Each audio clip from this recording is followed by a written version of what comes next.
Hello everyone, welcome back to my channel. আসসালামু আলাইকুম। এই শীতকালে তো সবারই পড়াশোনা করতে আসলে অনেক কষ্ট হয়ে যাচ্ছে, কিন্তু কি আর করার বলেন।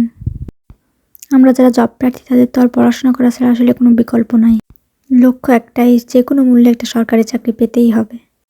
আর তার জন্য যা যা করা যায়, যা যা করার দরকার, যতই অলসতা আসুক সবগুলোকে উঠতে হবে আসলে আমাদের। এই শীতের সময় আসলে সকালে উঠতে যেয়ে খুব কষ্ট হয়ে যাচ্ছে, কিন্তু কি আর করার, উঠতে তো হবেই। আমাদের স্টুডেন্টদের সবচেয়ে যে বড় প্রবলেম সেটা হচ্ছে লেজিনেস বা অলসতা। আমাদের মধ্যে কোনো কিছু করার ইচ্ছে বা উৎসাহ দুটোই থাকে, কিন্তু এই অলসতাই আমাদের বাধা হয়ে দাঁড়ায়।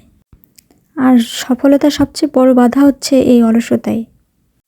আর এজন্য কিছু ব্যাপার আসলে মেনটেন করা যেতে পারে, সেটা করলে অলসতা আসলে অনেকটা কাটিয়ে ওঠা যাবে আমার মনে হয়।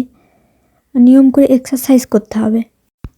সকালে ঘুম থেকে ওঠার পর আসলে একটু শরীরচর্চা যদি করা যায়, রক্ত চলাচল স্বাভাবিক হয়, শরীরের অলসতা কেটে যায়।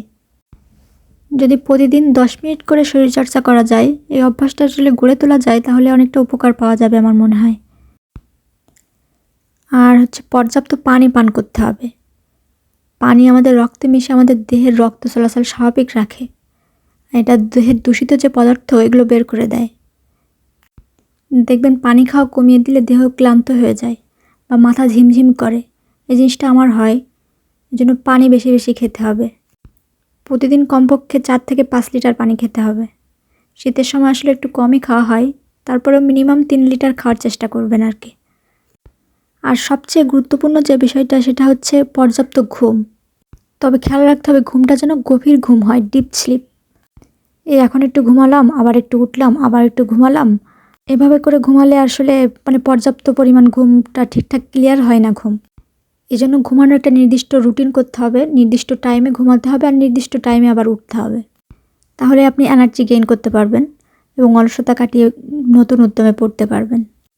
আর পড়াশোনা করার সময় আপনি কিছু ফল ফ্রুটস সাথে রাখতে পারেন। পড়ার ফাঁকে ফাঁকে মাঝে মাঝে এগুলো খাবেন, তাহলে দেখবেন ভালো এনার্জি পাবেন। আপনি এটা পড়ার টেবিলেই রাখতে পারেন, মাঝে মাঝে যখন মন চাইলো খাবেন, আবার পড়াশোনা শুরু করে দিবেন। আরেকটা বিষয় যেটা আমি বলবো সেটা হচ্ছে পরিষ্কার পরিচ্ছন্নতা। পরিষ্কার পরিচ্ছন্ন থাকলে দেখবেন নিজের মন শরীর দুটোই ভালো থাকে। আপনি নিজের কাছে একটা মানসিক শান্তি ফিল করবেন। আর এই শীতের সময় দেখবেন যদি আপনি লেপ কম্বল ভাঁজ না করে গুছিয়ে না রেখে পড়তে বসলেন, তাহলে আপনার নিজেরই বারবার শুইতে মন চাবে, মনে হবে আরেকটু শুয়ে থাকি, আরেকটু ঘুমাই। তো আপনার প্রথম কাজ হবে হচ্ছে আপনি সকালে উঠে বেডটা আগে সুন্দর করে গুছিয়ে ফেলবেন, তারপর আদার্স কাজ করবেন। বেডটা যখন সুন্দর করে গুছানো থাকবে তখন দেখবেন আপনার নিজেরই শুইতে মন চাইবে না। আর একটু টেবিলে বসে পড়ার চেষ্টা করবেন, তাহলে পড়াটা বেশি ভালো হয় আর কি। কিন্তু এই শীতের সময় আসলে টেবিল চেয়ারে বসে পড়াটা কষ্ট হয়ে যায়। আমি নিজেই এখন অনেক সময় বেডেই পড়ি। আপনাদের আবার কি বলবো। আর লক্ষ্য বা গোল সেট করাটা জরুরি। আপনি আসলে কি চান বা কি করতে চান এটা আগে ঠিক করতে হবে, তাহলে নিজেই নিজেকে মোটিভেট করতে পারবেন। সাময়িক সময়ের জন্য অলসতা আসলেও আবার অলসতা কাটিয়ে উঠতে পারবেন। এজন্য গোল সেট করাটা আসলে অনেক জরুরি। আর পড়াশোনা লাইফটা অতটা সোজাও না, এজন্য আমাদেরকে ধৈর্য ধরতে হবে। আসলে কথায় বলে না যে life is not a bed of roses. জীবন আসলে পুষ্পসজ্জা নয়। চলার পথে অনেক বাধা আসবে, অনেকেই অনেক কিছু বলবে। কেউ আপনার সামনে বলবে, কেউ পেছনে বলবে, কিন্তু অধৈর্য হলে আসলে চলবে না। আপনাকে ধৈর্য ধারণ করতে হবে, নিজেই নিজেকে বোঝাতে হবে। এই সময় আসলে আপনি খুব কম মানুষকে পাশে পাবেন। মনে রাখতে হবে যে এই সময় আপনাকে মানুষ যত কিছু বলতেছে, আপনি যদি এই স্টেজটা ছেড়ে চলে যান তাহলে আরও বেশি বলবে। এজন্য আসলে মানুষের কথায় কান না দিয়ে নিজেকে নিয়ে ভাবতে হবে, নিজে কিভাবে ভালো থাকা যায় সেটা চিন্তা করতে হবে। আপনি ভালো থাকলে অনেকেরই গা জ্বালা করবে, অনেকেরই হিংসে হবে। এই পৃথিবীতে খুব কম মানুষই অন্যের ভালো চায়। এই স্টেজে এসে আসলে কন্টিনিউটি ধরে রাখাটা অনেক কঠিন, কিন্তু তারপরেও চেষ্টা করে যেতে হবে। নেতিবাচক দিকগুলো ত্যাগ করতে হবে। নেতিবাচকতা আসলে এমন একটা ক্ষতিকর বিষয় যা আপনার সমস্ত প্রচেষ্টাকে ব্যর্থ করে দিতে পারে, মনোবলকে দুর্বল করে দিবে। এজন্য অটুট মনোবলের অধিকারী হতে হলে নিজের সম্পর্কে আসলে নেতিবাচক যত মনোভাব আছে সেগুলো ত্যাগ করে ইতিবাচক হতে হবে।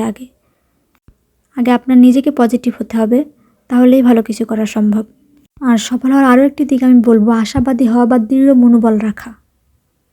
আশাই আসলে আমাদেরকে বাঁচিয়ে রাখে। যতদিন না আমাদের লক্ষ্যের চূড়ান্ত স্থানে পৌঁছাতে পারতেছি ততদিন আসলে আশা করতে হবে। আশাহীন জীবন আসলে স্রোতের নদীর মতো। যখন মানুষের মধ্যে আশা থাকে না বা আশা করতে পারে না, তখন দেখবেন কাজের আগ্রহও থাকে না, কাজের আগ্রহ সে হারিয়ে ফেলে, পরিকল্পনাগুলোও তখন জিয়ে যায়, সব পরিকল্পনা মুখ থুবড়ে পড়ে যায়। এজন্য আমাদেরকে পজিটিভ থিঙ্কার হতে হবে, আশাবাদী হতে হবে। আবার অনেক সময় দেখা যায় যে আমাদের একটি জিনিসকে পছন্দ করে নিতে হয় দুটো জিনিসের ভেতরে, এই যে অপশান। এক্ষেত্রে আসলে খুবই প্র্যাকটিক্যালি চিন্তা করতে হবে কোন জিনিসটা আসলে আমাদের প্রয়োজন, কোন জিনিসটা প্রয়োজন না। নিজের প্রয়োজনটাকে আগে আসলে বুঝতে হবে। দুই নৌকায় পা দিয়ে বা একাধিক বিষয়ে মনোযোগ দিলে আসলে সাফল্য লাভ করা যায় না। এজন্য যে কোনো একটিকে বেছে নিতে হবে এবং সে লক্ষ্যেই কাজ করতে হবে এবং সেভাবে এগিয়ে যেতে হবে। আর আমাদেরকে বিরতি নিতে জানতে হবে, কখন বিশ্রাম করতে হবে আর কখন পরিশ্রম করতে হবে, এই বিষয়টা জানাটা আসলে জরুরি। ক্লান্তিবোধ না করলেও বিশ্রাম নিতে হবে। অনেক সময় বুঝতেও পারি না যে আমরা ক্লান্ত। আর কৃতজ্ঞতা প্রকাশের যে চর্চা, এটা আমাদের মধ্যে গঠন করতে হবে, গড়ে তুলতে হবে। জীবনের প্রতিটি জিনিসের জন্য আসলে কৃতজ্ঞতা প্রকাশ করাটাও অনেক জরুরি। এই যে ছোট ছোট বিষয়গুলো যদি নিজের মধ্যে গড়ে তুলতে পারেন, তাহলে দেখবেন নিজের কাছেই নিজের ভালো লাগবে।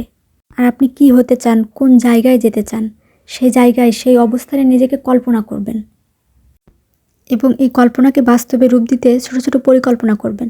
দেখবেন ভালো লাগবে এবং অলসতা থাকবে না তখন, অলসতা এমনি এমনি চলে যাবে। আর আমার কাছে মনে হয় মোটিভেশনের সবচেয়ে বড় জায়গা হচ্ছে ফ্যামিলি, নিজের ফ্যামিলি। মানুষ অনেক ভিডিও দেখে, অনেক মোটিভেশনাল ভিডিও দেখে, সেই কত কী করে, কিন্তু নিজের ফ্যামিলি থেকে যে মোটিভেশন পায় না, সে আসলে পৃথিবীর অন্য কোথাও যে মোটিভেশন পাবে বলে আমার মনে হয় না। আর পড়াশোনার ক্ষেত্রে পরিকল্পনাটা আসলে মেইন। পরিকল্পনা না থাকলে আসলে উদ্দেশ্যহীনভাবে কোনো পড়াশোনায় এগোনো যায় না।